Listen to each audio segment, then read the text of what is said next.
सवे सखी गठिया जे देतायौर छठिया वैतायौर छठिया वाई हो सखिया पोखरा पे ठाड़े बजनिया ताया चला पसरीरो मैया चला पसरीरो माई हो। पोखरा से निकली छठी मैया तब बजनी से पूछे लगी बजनी से पूछे लगी हो बजनी कौन संकट तोहरे जियरता जल भारी रोई उता जल भारी रोई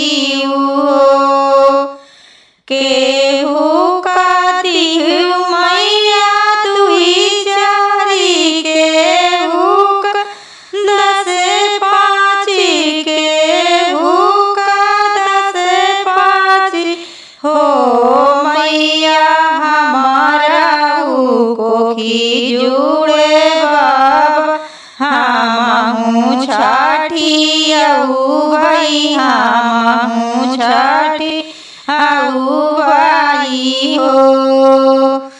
जानाई हो तुम्हें बाझनी वाहिनी भाग जहाँ बसई माहूल जहाँ बसई माहूल हो बाझनियों नहीं से आचला पसारा लालन तोहका देई हाई लालन तोहका देई हाई हो।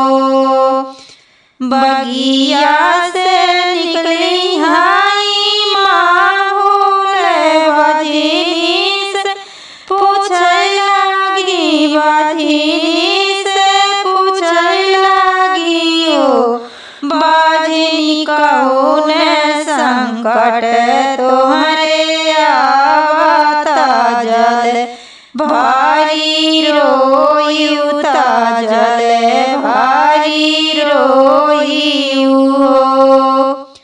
केहू का दिहु मैया दुई चारी केहू का 10 5 केहू का 10 5 हो मैया हमारा कोखी जुड़े बाबा हमहू छठी अऊ भाई हमहू छठी अऊ भाई हो।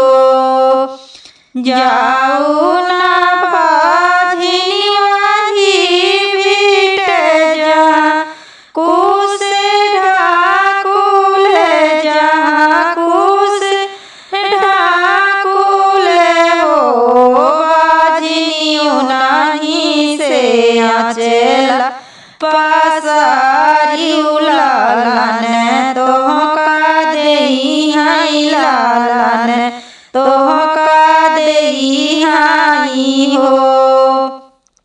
बिटावा से निकले कुश ढाकुल बजनी से पूछे लागे बजनी से पूछे लागे हो बेटी कौन संकट तोहर जियरा नायन आंसू ढुरायु नायन आंसू ढुरायु हो।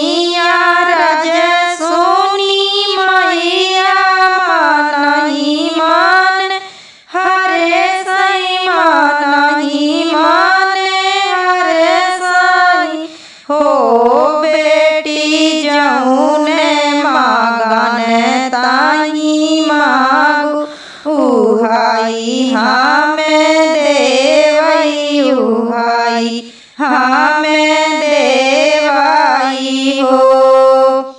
एक लाल दीनी माहुल दूसर कुश ढाकुल दूसर कुश ढाकुल हो बहिनी छैलाल दीनी छठी मैया बाझिनी छठिया मई बाझिनी छठिया माई हो।